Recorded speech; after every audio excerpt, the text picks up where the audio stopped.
Have you ever felt like life is happening to you, like you're being pushed, pulled, and tossed around by forces you can't quite name? One moment, everything feels under control. The next, a single word, a glance, a setback sends your mind spiraling. Most people drift through this storm unaware, reacting more than living, trapped in emotions, swayed by opinions, paralyzed by fear of what might happen next. But then there are the few. They walk through fire with calm eyes. They lose battles, but never themselves. To the outside world, it looks like they command reality itself. What makes them different? Not privilege, not genius, but a simple, radical idea. Act as if you control everything, not because you do, but because your response shapes everything that matters. This isn't about pretending. It's about mastering the only true domain you ever had, your mind. Through the lens of Stoic philosophy, we'll explore how to reclaim that power. Not with empty affirmations, but with clarity, discipline, and unshakable resolve.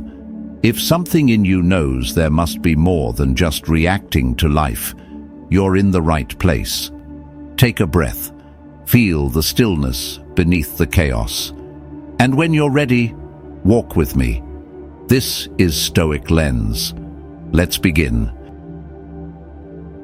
Number 1. The illusion of control. Most people live trapped in a lie so subtle they mistake it for truth. They believe they're in control of their day, their mood, even their destiny. But in reality, they are ruled, not by kings or systems, but by their own unexamined impulses, shifting emotions, and the noisy approval of others. They don't lead their lives, they react to them.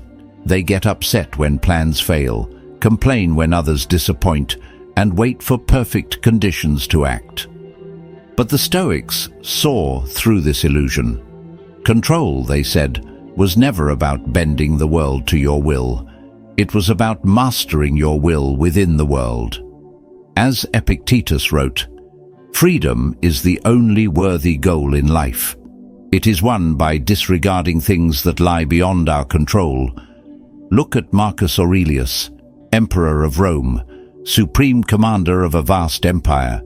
And yet, in his private meditations, he reminded himself daily, "You have power over your mind, not outside events. Realize this, and you will find strength." Even surrounded by war, betrayal, and plague, Marcus didn't chase control of outcomes. He pursued control of himself, his thoughts, his actions, his dignity. This is the Stoic idea of control, not ownership of what happens, but ownership of how you show up to what happens. In today's terms, we call it emotional intelligence, self-regulation, or mindset. The Stoics simply called it virtue. To live well, you must first stop waiting for the world to align. Stop hoping for ease or fairness. The Stoic doesn't wait to feel confident. They act with courage. They don't wait for clarity. They choose reason over impulse. Imagine a captain at sea. Storms come, waves rise. The weather is not his to command, but the wheel, the sails, the course, that is his realm. So he stands firm, eyes forward, hands steady. That's the Stoic way. The weak let the tide of external chaos define their reality.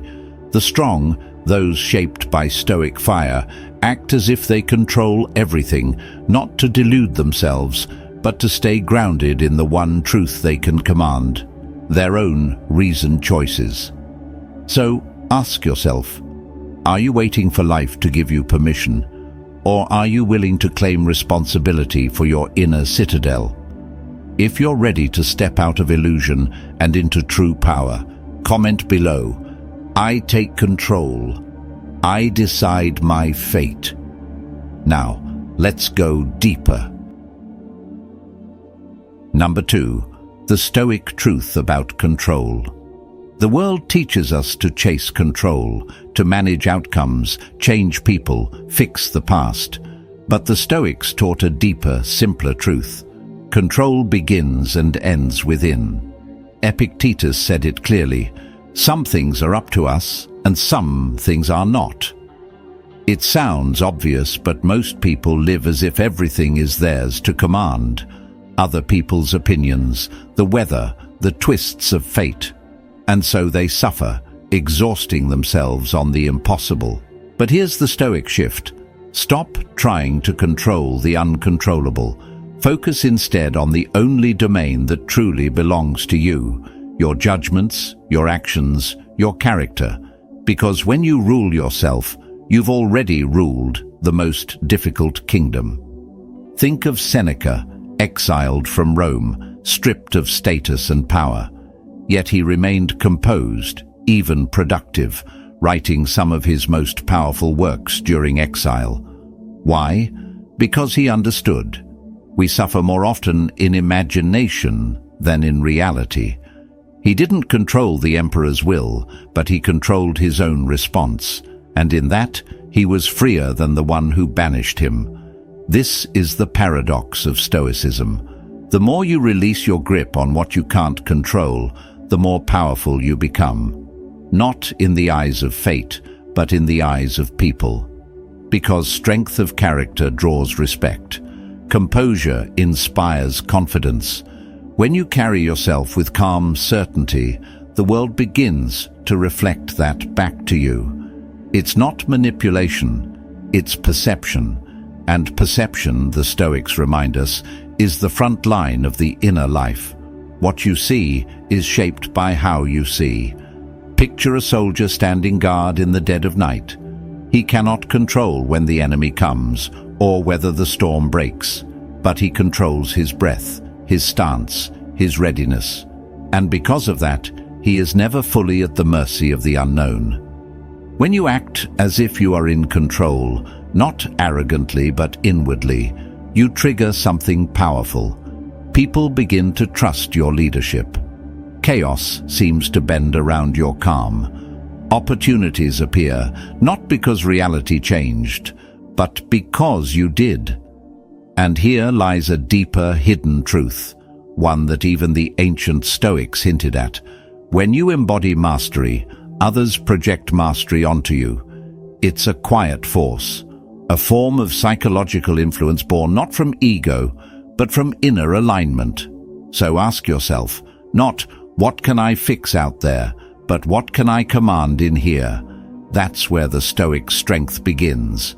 And now, let's uncover the deeper layer, the hidden mechanism that makes this mindset not just wise, but powerfully magnetic.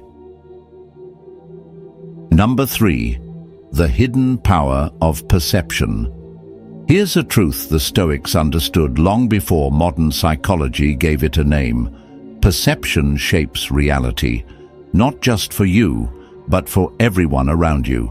Control may be an illusion, but the one who acts in control, who walks with calm presence, speaks with clarity, and remains steady in chaos, becomes the one others naturally follow. Why?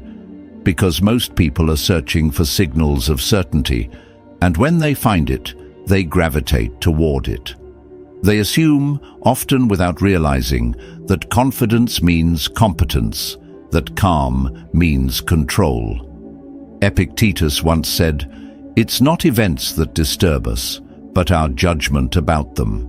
And judgment, how you frame what's happening, radiates outward.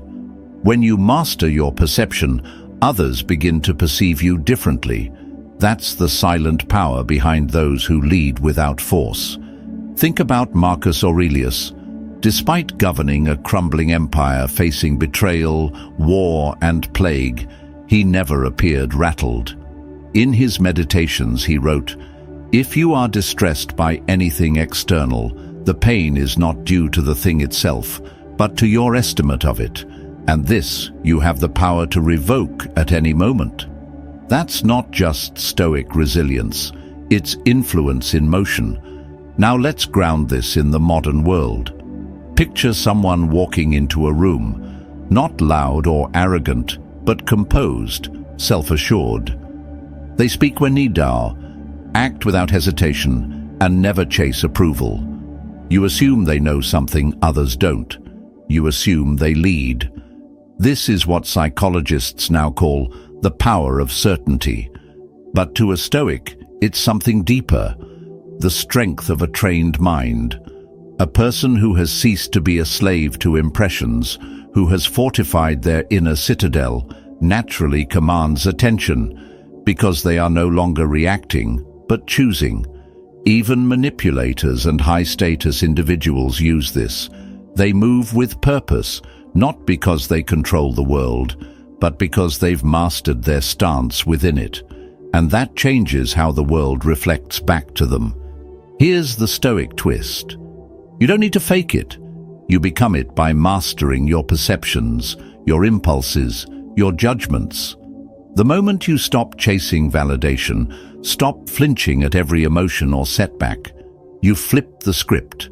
You are no longer being controlled. You become the one in control, and people feel it. They respond to it. So ask yourself, how are you showing up? Do you project the chaos of your inner world, or the calm of your disciplined mind? If you're ready to stop being a passenger in your own life, comment below. I command my reality. Nothing controls me. Because before you can master the world, you must first master your mind. And that's where we're headed next. Number 4. Commanding your mind. All strength begins in the mind. Not in muscles, not in circumstances, but in how you choose to perceive, to think, and to respond. The Stoics knew that the mind is both battlefield and weapon. Win the battle within, and no force outside can break you. Lose it, and even a quiet day becomes unbearable. Marcus Aurelius wrote, "You have power over your mind, not outside events. Realize this, and you will find strength." Modern science calls it neuroplasticity, the brain's ability to reshape itself through thought and habit. But the Stoics didn't need brain scans to understand this. They lived it. They practiced it. If you tell yourself you are weak, your mind will serve you proof. If you tell yourself you are steady, in command, unshaken, your mind, like a loyal soldier, will begin to follow that order. But here's the catch. Most people live as prisoners of their own minds. They don't use thoughts. They obey them. They spiral in anxiety, overanalyze every detail, lash out in anger, and retreat at the first sign of resistance. Epictetus warned against this trap. No man is free who is not master of himself. So how do you regain control? You begin each day with intention. You remind yourself, I govern my thoughts. I decide how I react. I focus only on what serves my reason. This isn't self-help fluff. It's ancient discipline. You don't wait for the mind to quiet down. You train it. Like a warrior sharpens a blade, you shape your thoughts through repetition, awareness, and virtue. And when you command your mind, you stop being a victim of moods, people, or fate. You become your own fortress. But as powerful as the mind is, there's one force even harder to master. And for most people, it's the very thing keeping them weak. Let's talk about that next. Number 5. Power over emotions. If you cannot rule your emotions will rule you. And if anyone can provoke you, insult you, or shake you with mere words, then you're not free. You're controlled. Most people live like this. They flare up at insults, worry endlessly about things that haven't happened, and let their mood be shaped by other people's tone or timing. But the Stoics knew the man who masters himself is the only one truly powerful. Seneca put it plainly, "No man is more unhappy than he who never faces adversity, for he is not permitted to prove himself." In other words, emotional discomfort is not the enemy. It's the training ground. Every trigger is a test. Think of Marcus Aurelius, betrayed, surrounded by war, faced with death and disease. Yet he wrote, "You shouldn't give circumstances the power to rouse anger, for they don't care." True strength isn't loud. It's not found in shouting back or demanding respect. It's the quiet calm of someone who refuses to be shaken. Imagine someone tries to insult you and you don't even blink. Imagine chaos around you and you remain the eye of the storm. That's power. So how do you get there? First, pause. The moment emotion rises, anger, fear, offense, don't speak, don't act, just breathe. The Stoics trained themselves to delay response, knowing that reaction is weakness, but reason is strength. Second, detach. This emotion, it's just a ripple in your mind, not a command. Picture your feelings like clouds drifting by. You are not the cloud, you are the sky. Third, reframe. Ask, will this matter tomorrow, in a year? How would a Stoic respond right now? Step back. View yourself from above, as Marcus did, watching his life as if from the stars. Fourth, use silence. Let others fill the space with emotion. You don't need to match their chaos. Your stillness will unsettle them more than anger ever could. Finally, train like a warrior. Every time you resist the urge to react, you sharpen your blade. This is not suppression, it's command. The weak react, the powerful choose. And here's the Stoic truth. When you master your emotions, you master your fate.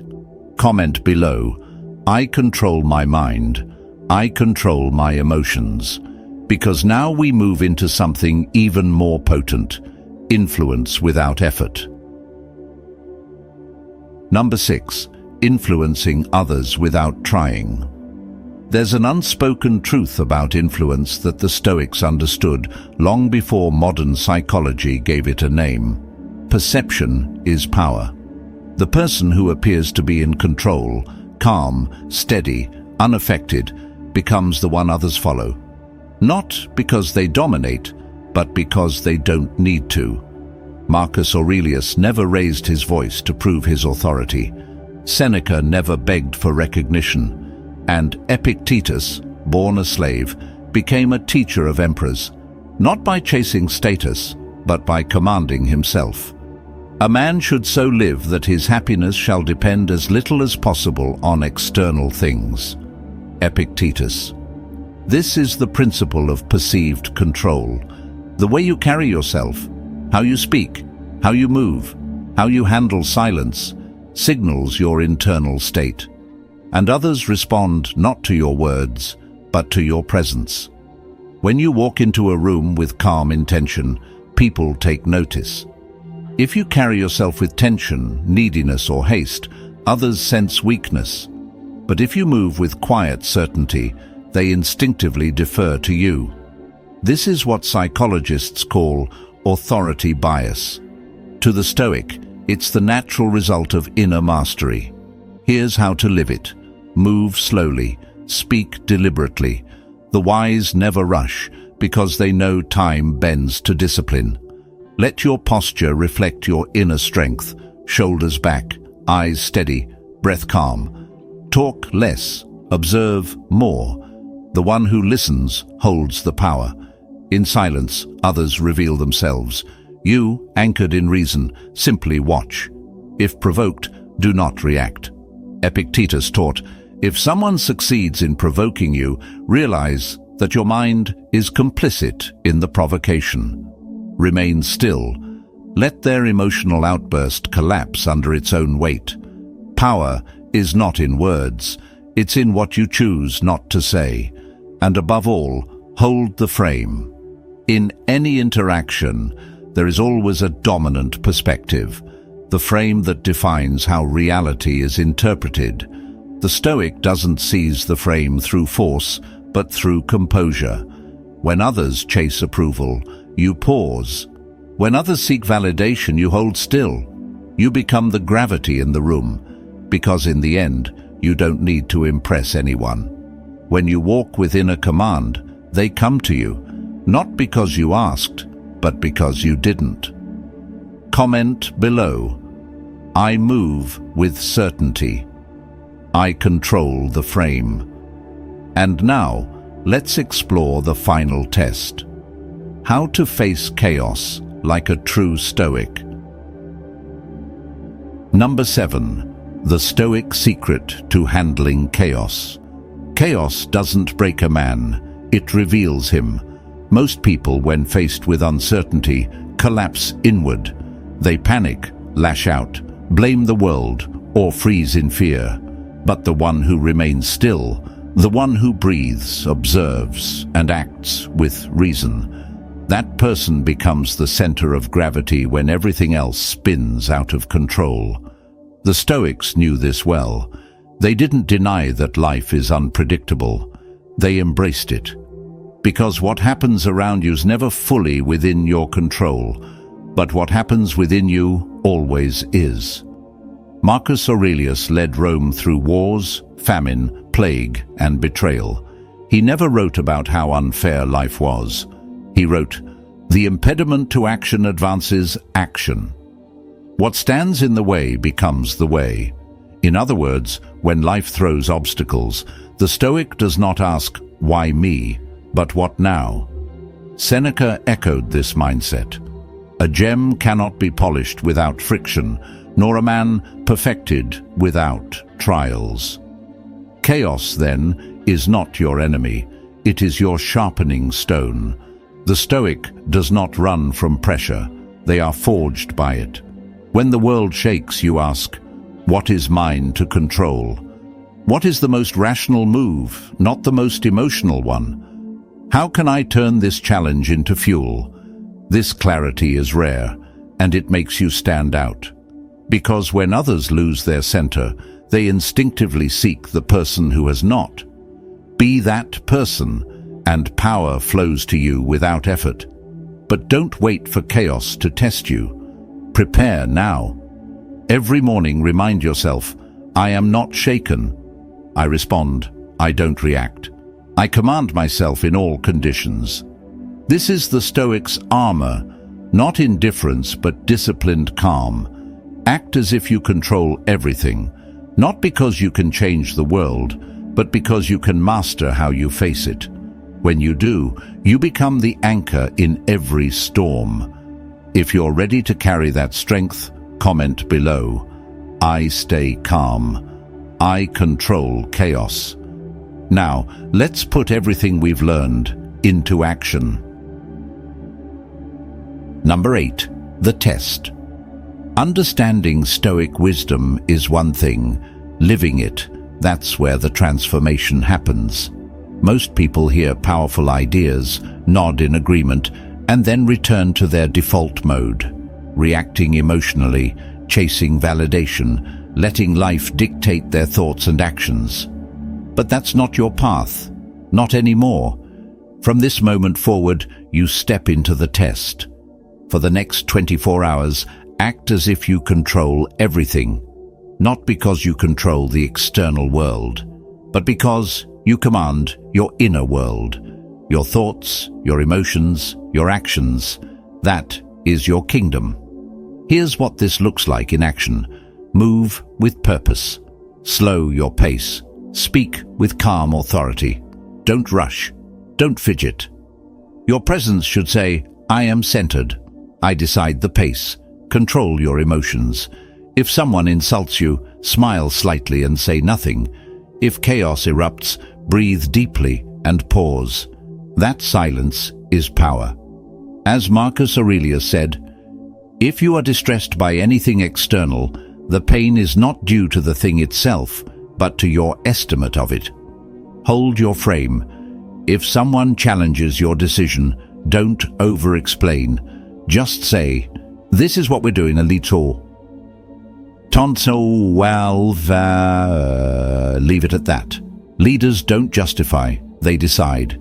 Embrace discomfort. If something feels uncomfortable today, lean into it. Seneca taught that discomfort is where real growth lives. Train your mind to move toward adversity, not away from it. Stay calm in chaos. When things go wrong, and they will, pause. Don't flinch. Ask yourself, what's the wisest move right now? Then act with logic, not impulse. At first, it may feel like an act, but your mind learns through repetition. What you practice, you become. And when you carry yourself with quiet certainty, others respond to that energy. They respect it. They follow it. This isn't about pretending. It's about conditioning. You are rewriting your internal script, one deliberate action at a time. Most will never take this test. But if you do, you'll begin to feel the shift, not just in how you act, but in how the world reacts to you. So, if you're serious about becoming unshakable, comment below, I take control. I decide my fate. Now, let's bring everything together. Number 9. The final step. Own your power. If you've come this far, you've already set yourself apart. But knowledge alone changes nothing. Only action does. Most people will hear this message, feel a moment of inspiration, then go right back to their old patterns, chasing approval, reacting emotionally, surrendering to circumstance. But the Stoic path is not for the many. It's for the few who dare to live it. From this moment forward, you have a choice. You can train your mind like a warrior. You can move as if you control everything until your reality begins to reflect it. Because what you practice, you become. As Epictetus said, first say to yourself what you would be, and then do what you have to do. You may ask, but what if I don't feel in control yet? That's irrelevant. Stoicism isn't about feeling strong. It's about choosing strength again and again until it becomes your nature. This is not pretending. This is transformation. The most powerful people in history weren't born with unshakable control. They trained it. They acted as if they commanded their world until their mind caught up. Now it's your turn. For the next 7 days, take the challenge. 1. Program your mind each morning. Wake up and repeat, I control my mind. I control my emotions. I control my destiny. Speak it, feel it, anchor it. 2. Move like a leader. Walk with purpose. Speak with calm authority. Don't rush. Don't justify. In every moment, ask, what would a Stoic do? Then do it. 3. Rule your emotions. Pause before reacting. Let others lose their composure. You stay still. Marcus Aurelius wrote, the nearer a man comes to a calm mind, the closer he is to strength. 4. Observe the shift. People will treat you differently. They'll sense your inner clarity. They'll follow your lead. Because power, true power, is felt, not flaunted. 5. Take one bold action each day. Make a decision without asking for permission. Say no without apology. Hold eye contact. Speak last. Lead. This is the beginning of your transformation. Not someday, now. If you choose to walk this path, even for a day, you'll begin to notice the difference. Not in the noise around you, but in the silence within. You'll stop chasing control in the outside world and start embodying it from within. People will sense it. They'll respond to your stillness, your clarity, your quiet confidence. Not because you're pretending, but because you've taken ownership of your mind. This isn't about being perfect. It's about showing up with intention, every moment, every step. And, with time, what starts as practice becomes who you are. So if this message speaks to something deeper in you, comment below, in control. Let that be your anchor. If you found value here, feel free to like, subscribe, and turn on notifications, only if you're ready for more. Because this journey doesn't end, it sharpens, deepens, evolves.